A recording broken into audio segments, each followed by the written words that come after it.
Hey, this is Mike from the Graphic Novel Show. Are you interested in starting and running your own podcast? Well, you know, this is the second one that we've done. We used to do a different one, and we decided to start this one.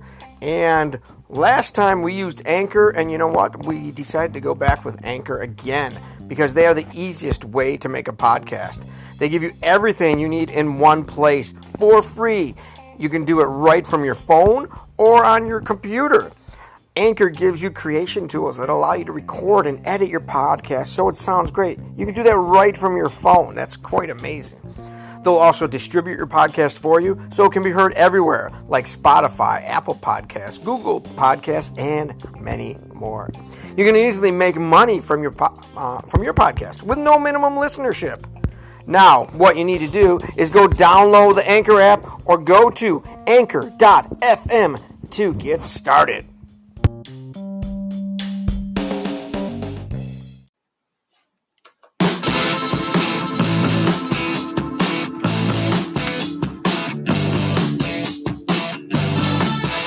I'm Parker, and I use they, them pronouns. And hi, I'm Mike, and I use he, him pronouns. Welcome to the Graphic Novel Podcast. That was a little slow there.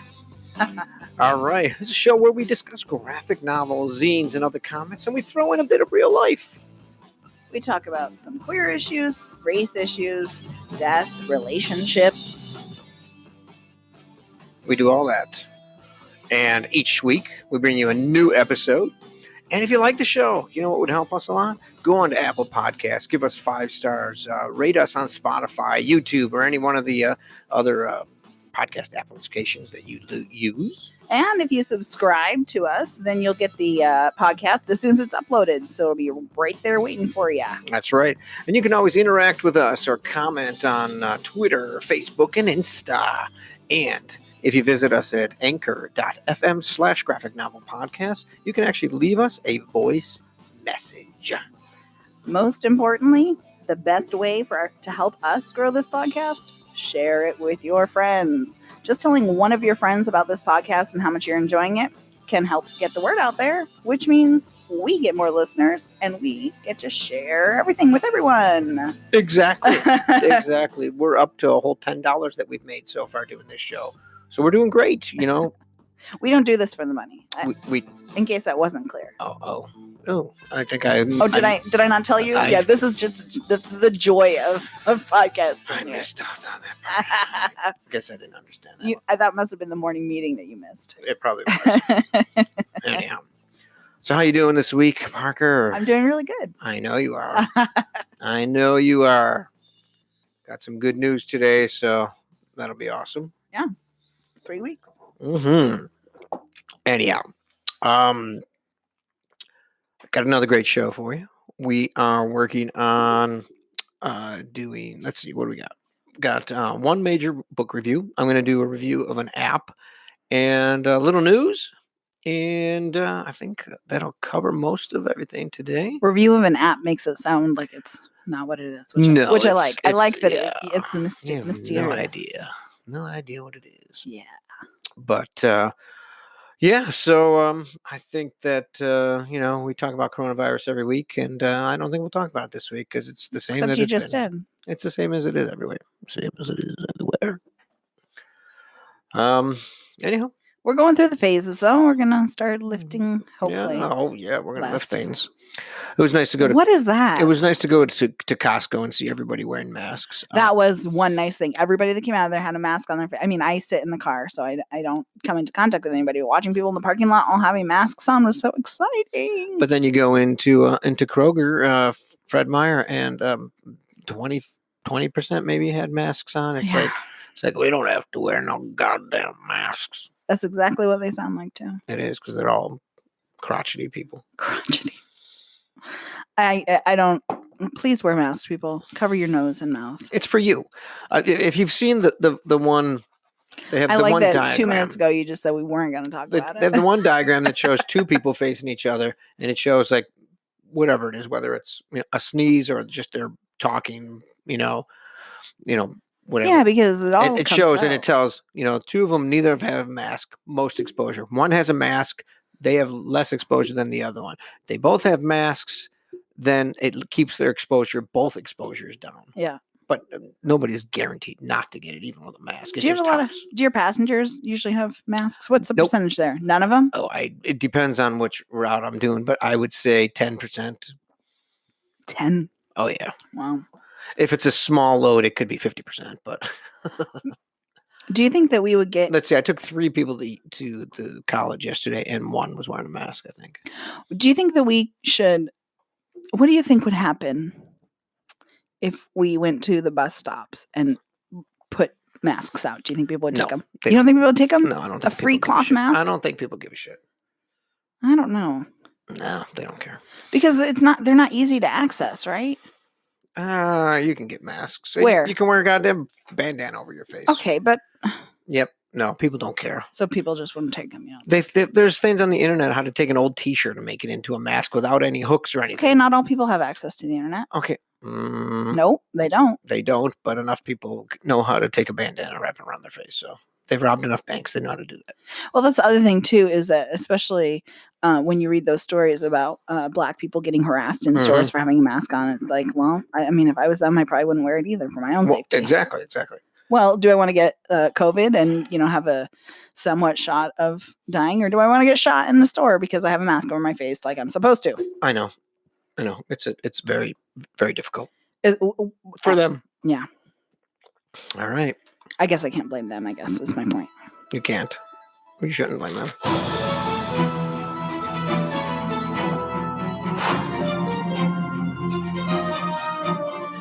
All right. Top of the news this week. Start on May 1st, Scout Comics started to offer retail partners a chance to order new Scout Comics content. These comics were going to be released twice a month starting in June from one of their print partners, which is located just a few miles from their headquarters in Florida.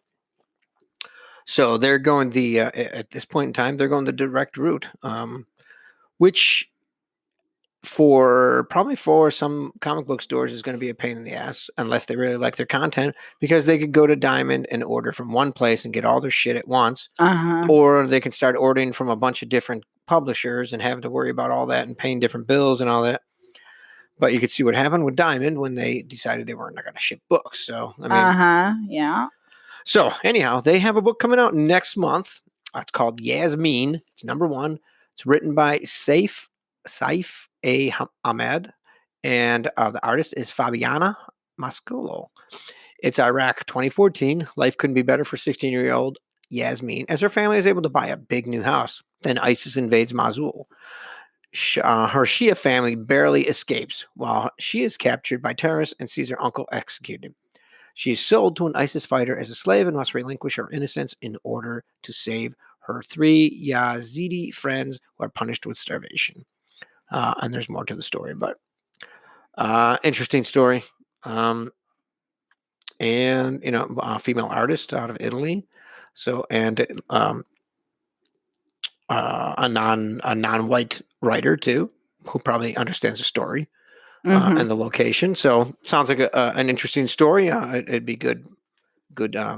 I'm sure there's a lot of realism built into it, real events and things like that too. And another one. Let's see. The year is 1981. It was just 2014 in the other book, but now it's 1981. The American Century is running on fumes. This is from creator Stephen Frank. His new graphic novel series, Palomino, combines his passion for mysteries, hard-boiled dialogue, music, and Los Angeles' weird and forgotten history. The American Century is running on fumes, but the end isn't anywhere in sight. The cowboy is still America's central symbol, and from movies to music to the president himself, who was Ronald Reagan, it all hails from Southern California. The age of urban cowboys is in full swing. Cowboy hats and rhinestone suits are all the rage. Kenny Rogers' Lady is... Lady. Is that the song? I have no idea, but that was when awesome. When you're with me, no, I don't Smiling. That's the Ron. That's the wrong group, the wrong genre. That's that sticks. That's standing alone. Wrong band. Okay, Billboard's #3 song. Let's of just the year. go with it.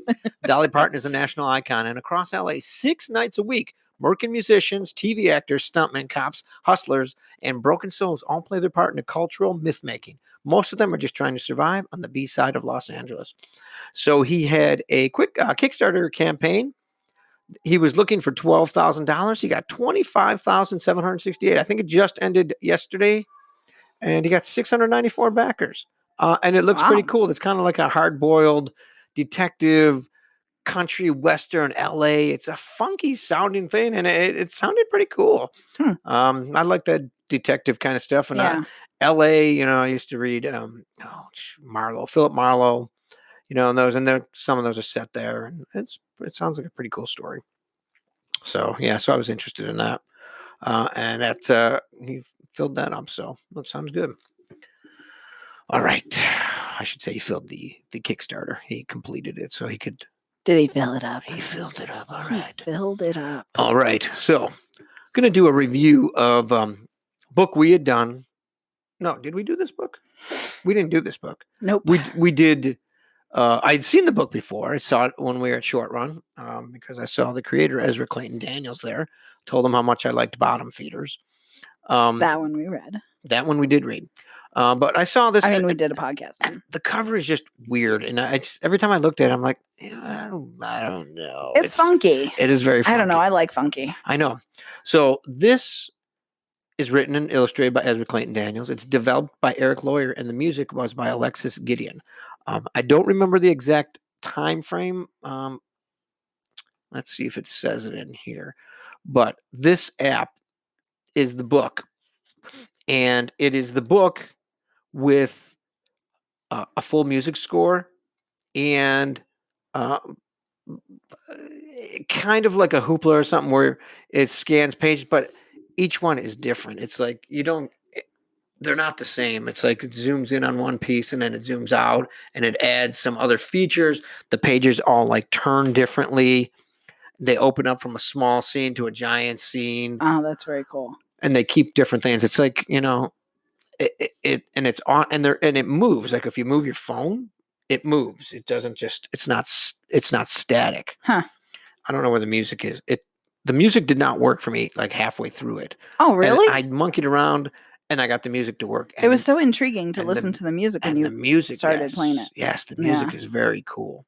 And the story is really good. It's not something you would expect.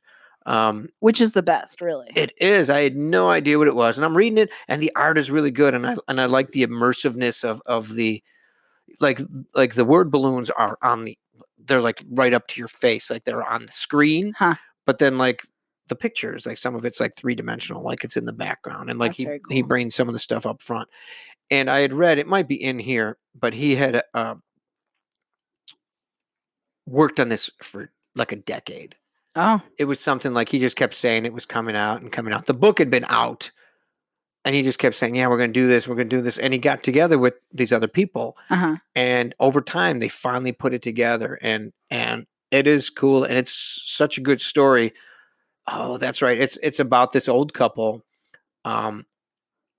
who the husband decides he's going to, for their anniversary, he gets her it's called Upgrade Soul. And he gets her a thing that basically is supposed to like put them in like new bodies so they can be young again. It's who they are now, but puts them in new bodies.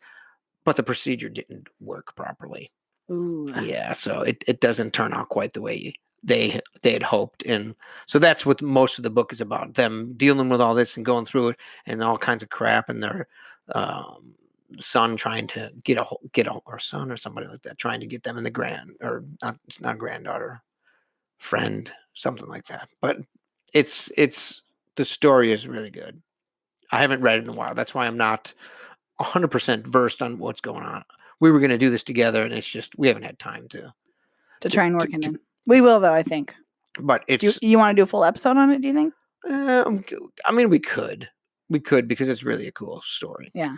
But yeah, it's really good. It's Upgrade Soul. You can get it on the App Store on Apple and probably on Google Play. You should probably look before you say that that's the case. It's definitely on Apple. You can get it. You can get it in the iTunes store. Whoop whoop. All right. Shall we move on to the main event? We can move on to the main event. Coming in at this corner, weighing. I think we made this joke last week. It feels It's not funny. feels really repeated. It's not funny. Repetitive. I probably did it last time. I think I did do it last week. It did. Deja vu was hitting, but it still It's felt called COVID blue. Every day just Blends together. blends Yep. in. Okay, so on to our book this week, Yes. which is What to Do When I'm Gone, A Mother's Wisdom to Her Daughter by Susie Hopkins and Hallie Bateman. One sleepless night when she was in her early 20s, illustrator/writer Hallie Bateman had a painful realization. Someday, her mother would be gone. The prospect was devastating and also scary. How would she navigate the world without the person who gave her life? The next day, Hallie asked her mother, writer Susie Hopkins, to record step-by-step instructions to follow in the event of her death. The list began. Pour yourself a stiff glass of whiskey and make some fajitas, and continued from there, walking Hallie through the days, months, and years of life after loss with motherly guidance and support, addressing issues great and small, from choosing a life partner to baking a quiche. The project came a way for mother and daughter to connect with humor, honesty, and gratitude. Combining Susie's witty and heartfelt advice with Hallie's quirky and colorful style, What to Do When I'm Gone is the illustrated instruction manual for getting through life without one's mom. By turns whimsical, funny, touching, and above all, pragmatic, it will leave readers laughing and teary-eyed. Okay, that blurb was the entire story. So, we don't even need to have a podcast. Thank you. Thanks for listening. We'll talk to you next week. So this is from Bloomsbury Books, I guess. Is that who published it? Looks like it. Bloomsbury Publishing. Yep.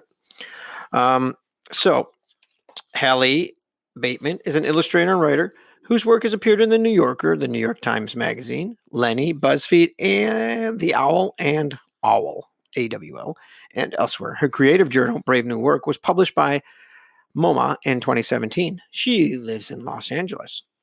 Susie Hopkins is a former newspaper reporter who since 2008 has published a quarterly magazine, Friends and Neighbors, at seniorfan.com for boomers and seniors in California's Central Sierra. She is also Hallie's mom. She lives in Columbia, California. So we're looking for a book to do this week because we haven't said it yet, but next month is Pride Month, and we're going to do books that have Pride creators involved in them. What are Pride creators? Pride. They're all very prideful. Queer creators. They're proud of their work. The queer creators involved, whether the writers, authors, which are usually the same type of people, writers, illustrators. The words are just scrambled in your head today. Scrambled up. It's usually me. This week it's you. I mean, it's probably also me, but I haven't gotten there yet. Yep. Creators, illustrators. So we've already got several. I've got several read for next month already, but we needed one for this week. So, what can we do? And this was a book we had. And we picked it up at Fanographics one day. We were down there, and I just grabbed it, and I thought it looked cool. So. Yeah, and you had already read it, so I read it. I read it. I read it on the ride home, actually. Oh, that's right. That's the one. And it's a really good book. Yeah. And at the time, we just had our weeks planned out already. That's the only reason that it's taken this long to choose it. Yeah. And we have a bunch of books going into July and August. I mean, I keep buying more, unfortunately. But and not unfortunately, but. Yes, I keep buying stuff. That $10 that we've made from the podcast. That's gone long. That's about half of the book. So basically this starts, the book starts out with Hallie sitting there. It starts out, the day I die will go something like this. And she's just answering the phone call after phone call saying, she's dead. Yep, hang it up. She's dead. Yep, hang it up. And then it says, this could go on for days. Step away from the phone. And then the first thing is day one, make fajitas. And it gives a whole recipe on how to make fajitas.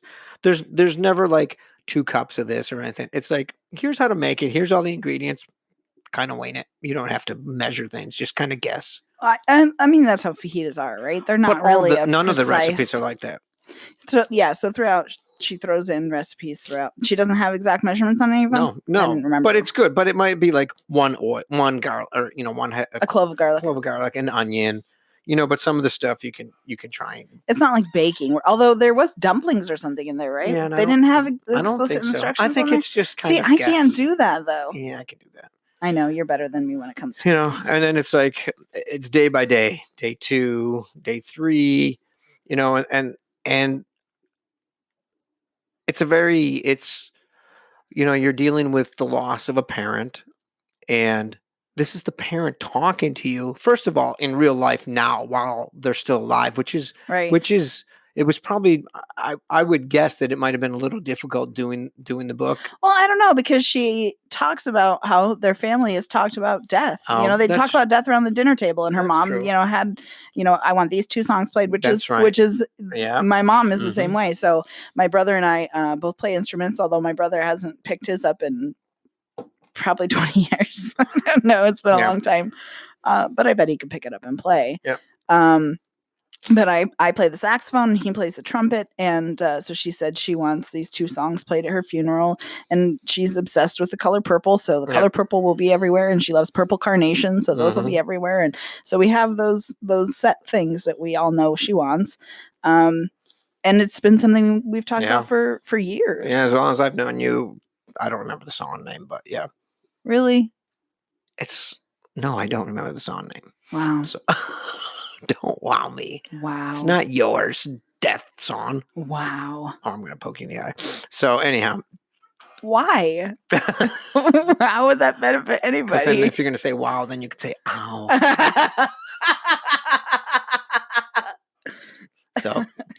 So, and this is how the book goes. And for the first month, it's day by day.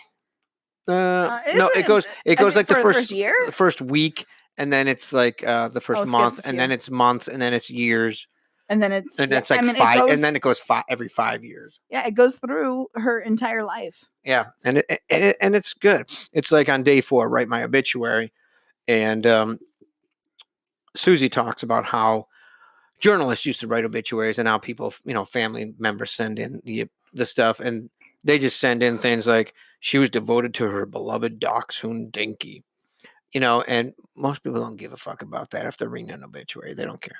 But I know, but do that. I mean, I've never been that person that reads obituaries. Like, I read obituaries of people that I knew that died. Well, there's a picture right here, and it says why people read obituaries. And there's an old guy reading the obituaries, and it says, glad I'm not dead. So, I mean, I have friends who, I was just going to say. My friend Al, who's reading obituaries for fucking I don't know how long. Why? I don't know. Is that it, do you think? Just so that, because he's not dead and he's... Maybe. It seems, with Al, it might just be that he's nosy. Maybe. You know what? when I would read one, I would skip. If I saw somebody's name that I knew, then I might read it, but I never read obituaries. I didn't read through all the obituaries.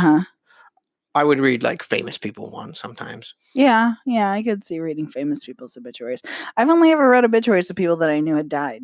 Yeah, but we were part of writing your dad's obituary. Yeah, at the funeral home. And they did it at the funeral home, and then they send it to the paper. Yeah. So Susie writes what not to include. She goes, I can't remember all the places I've lived, and it doesn't need to be the part of any permanent record. Like, she moved to Florida in 1987, to Funkville in 1993. Like, people don't really care about that. But do they? What if she was a mass murderer? She loved crossword puzzles and endless or serial killer, I guess. And endless list of boring hobbies. Nobody but my immediate family needs to know that I made mosaic tile flower pots. But that's so cool. Yes, but does anybody really care? Maybe they do. I care. Okay.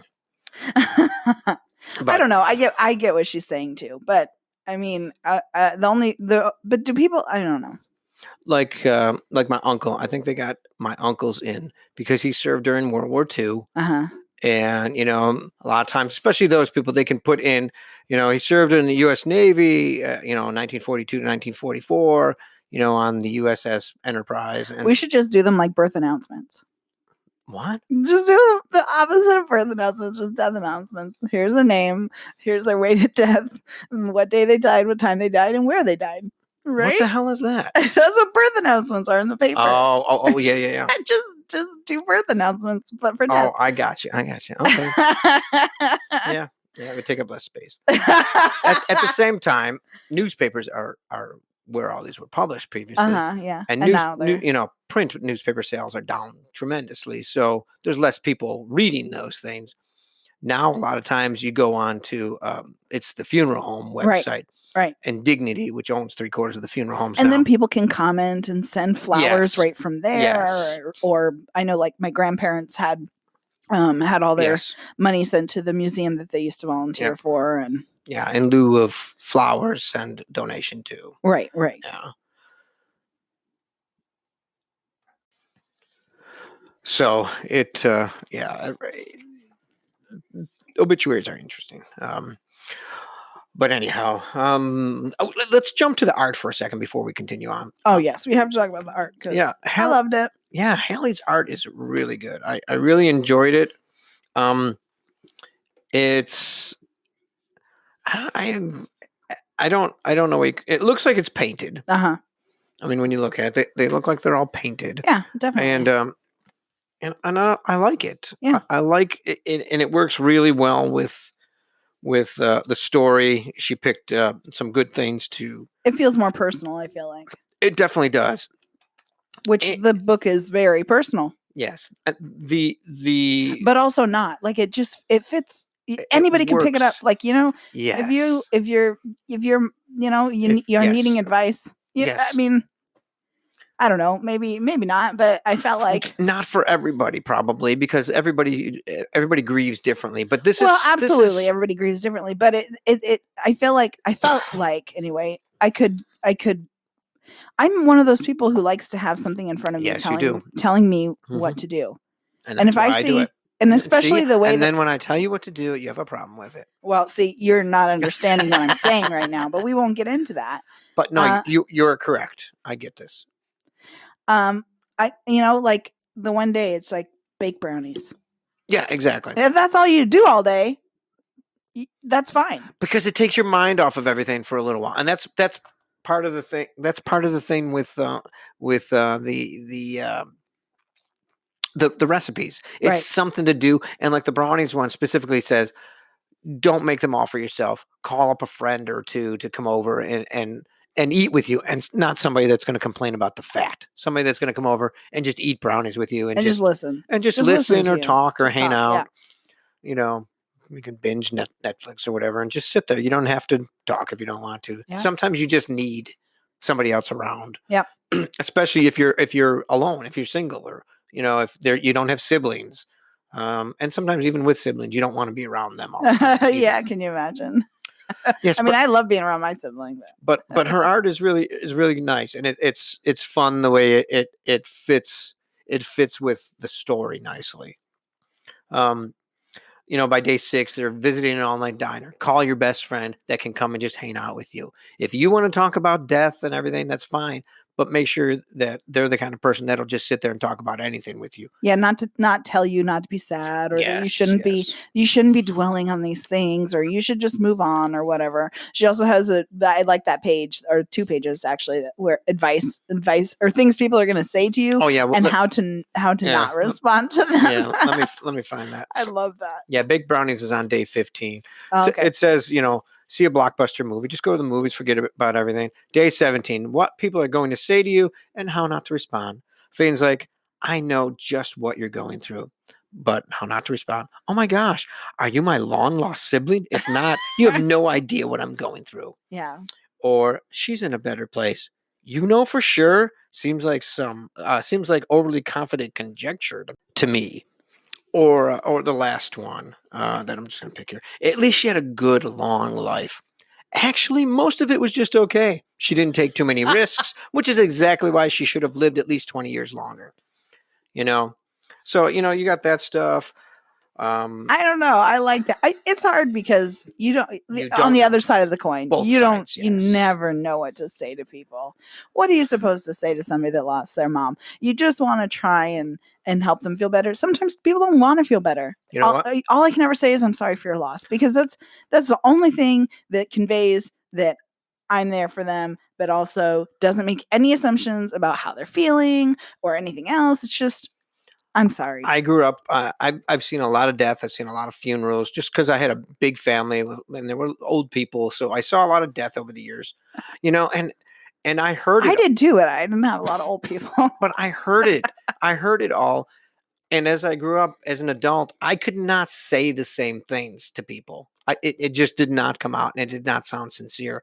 So I got to the point where it was just like, I'm sorry for your loss. What do you mean? And that was it. I couldn't say anything else. That was it. Because people were like, oh, all that stuff. Like, oh, I'm so sorry. They're in a better, all that stuff. I could never say any of those when things. you don't believe in a better place, I don't believe in, I didn't believe in any of the things, and just saying, I'm sorry for your loss is the best that I could ever do. Yeah. And I've always felt like some things as an adult I was inadequate at.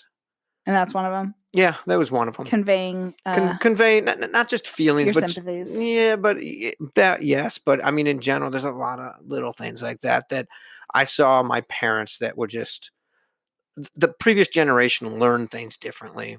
I mean, most people learned how to dance and all kinds of stuff that I don't know that that's really part of it though. I don't think that socialization has changed. I feel like you're talking about is like the proper way to do things, the socializations, yes. What is it freaking called? Etiquette. Yeah. Etiquette. We don't learn etiquette anymore. And I don't know that's necessarily true. I'm part of it. You learn it from your parents for the most part. You definitely learn it from your parents. But part of it for me is truth. Like I focus on being honest to people. Mm-hmm. And I don't want to assume how they feel. I can be sorry for somebody's loss, but maybe they're, I don't know, maybe whoever died was an asshole. Yeah. And they're just at the funeral because that's what's expected of them. And, so maybe you don't really want to hear people saying, oh, he was such a good guy. Mm-hmm. Because that's all they fucking do at funerals is talk about what a great person they were. Yes, and it's like, that is not my grandmother was not the best thing she did in her life was to adopt. No, that's not nice. And this is me speaking from the minimal. I mean, I didn't know the woman when she was young, but to me, in my perspective of her, is that she was a bitch. Mm-hmm. She was awful. You'd walk in the door and she'd tell you how fat you are, get your hair out of your face. Like you could not please that woman. Mm-hmm. My mother would lecture us 5 minutes before we were there. I mean, really, it would start like the day before, probably. We're going to see grandma tomorrow. Everybody be on your best behavior. Mm-hmm. Don't do this. Don't do this. Don't do this. And then that wasn't even good enough for her. She made my mom cry, telling her that she just put up a wall around her children so that my grandmother couldn't get close. But it was like, no, she wasn't. She was doing that to protect us from you because she couldn't completely protect us. She still wanted you. My mom felt the need to take care of her, to give back, because this woman adopted her and gave her a life that she never would have had if she would have stayed where she was. Mm-hmm. I mean, that's not my story to tell, but my grandparents adopted 4 children. They gave them decent lives. And I mean, certainly there's small things there, that happen, and big things that happen that aren't my place to talk about, but they weren't the best parents. They weren't the best grandparents. I'd venture to say not even good grandparents. Well, I mean... But then at the funeral, people are like, oh, Of course they were. She was such a good person. And no, maybe at work people liked her. Maybe at work they liked her. Yeah, because when you don't see somebody, mm-hmm. 24 hours a day, or the way they act in their own home is a lot different than the way that they act at work. We went to visit shortly, 6 months after we were together. After you had moved to New York, and we came to visit, and your grandmother wouldn't see us. Right. Why was that? Because I lived with you. Yes. Because I lived with you, so my grandmother didn't want to meet you. Yeah. Yep. So I never saw her when she was not in dementia state. That's right. You never did meet her in her. But I could see her even then. I mean, she was in the, I don't know, maybe the medium state of it at that point. She was toward the end because she died that August. She was toward the end, but I mean, she was She had moments of yes, being there. Yes, but she, I don't know. Anyhow, she was nasty. We would hear her screaming at my mother, but she had Alzheimer's and dementia. I mean, I don't know how much of that was really her at that point, you know? Going back to that though, back to when you were younger, you and your brother wouldn't even go in the refrigerator and you know, but we didn't do that anywhere. Exactly, but I didn't either. And it wasn't, and you were, and your grandma, you were afraid of doing it at their house. Well, but it wasn't that we were afraid of doing it there. It was that it wasn't respectful to go into someone else's home and open up their cupboards and go through their stuff. It took me years. My aunt, they were like best friends. You know, my aunt, my cousins, they were like best friends. It was like going to their house all the time. We spent so much time there. And I still, even though for years I was still an adult, and she'd say, you know, if you want a drink, just go get it. And I'd wait hours. But we were only that way when the parents were home. But I didn't. It took me years, and to the point. So, but if your Aunt Rossi and Uncle Hugh hadn't been home, would you have just gone into the fridge and like if you were just visiting Rick? Nope. You would have asked Rick. No, I never. I don't know if I even ever went to visit just Rick. Oh. My brother had. My brother did.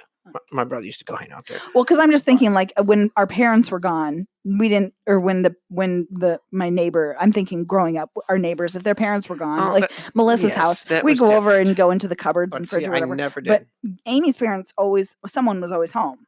Yeah, and we would ask for a glass of water. It took me a long time until I was in my 30s at least before I would finally go in their fridge. Yeah. And they didn't care. And I would get to their house and I would just open the door and walk in. You know, sometimes, usually I would ring the bell and then go, because they knew we were coming. Yeah. You know, but it took me years to get over that. I don't know. I think it was the way I was brought up to be, it seems like overly respectful. Like too much. Like when your aunt tells you over and over and over and over, you can just go get a drink out of the fridge, and you don't. I think it's like been embedded in your fucking head that you're not supposed to do that stuff. Yeah, I fear of getting in trouble. That's that sounds about right, because that's how I felt too. I never wanted to get in trouble. Yep.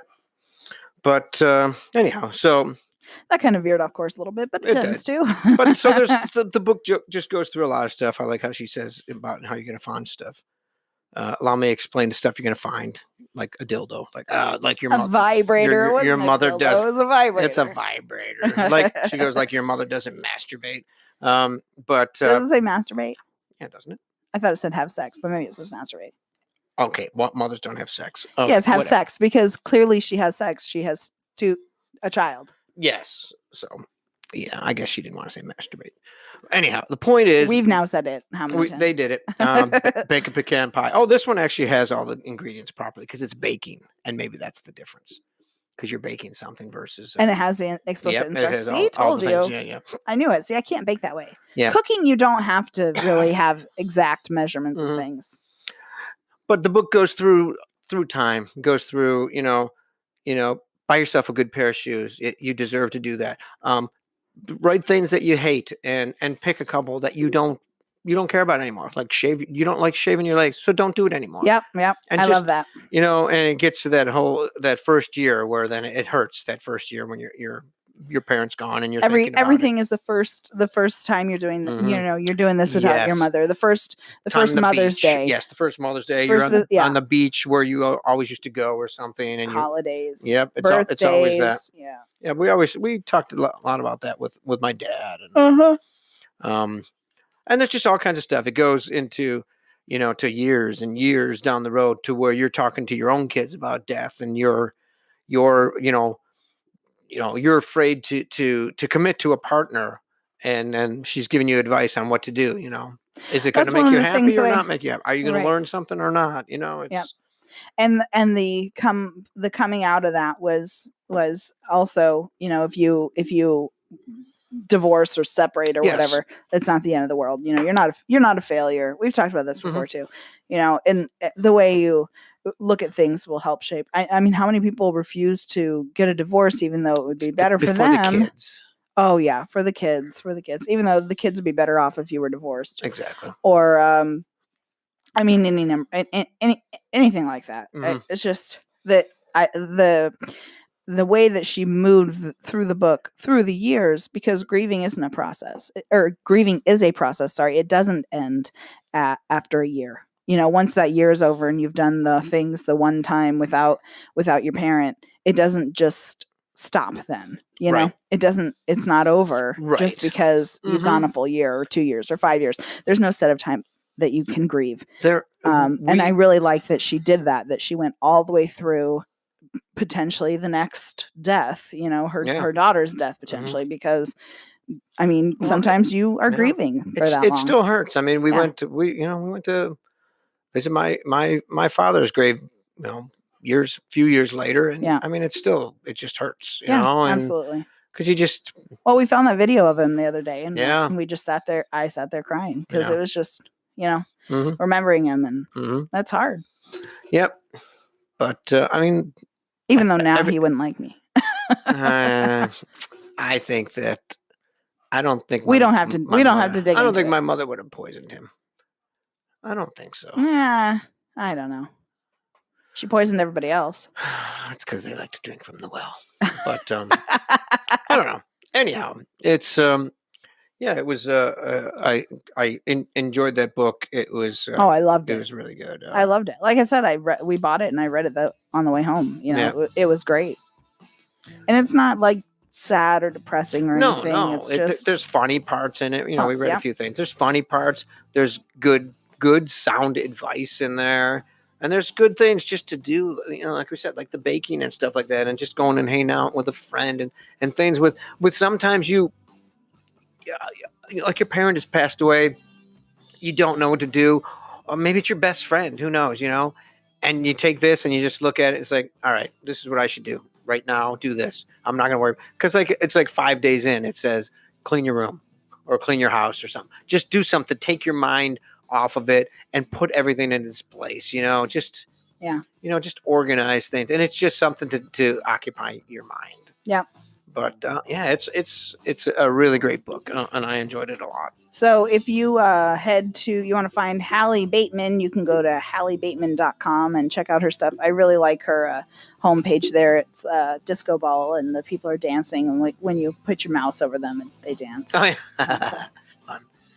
So you can check her out and follow her. And I didn't look for Susie Hopkins. Well, I'm guessing she has some kind of internet presence, but she was retired, so maybe not. Yeah, maybe not. Well, she does the senior newspaper or whatever. Oh, yeah, senior, right. Senior website. Right. So check that out too. Yeah. So until next time, my name is Mike. And I'm Parker. And this is the Graphic Novel Podcast.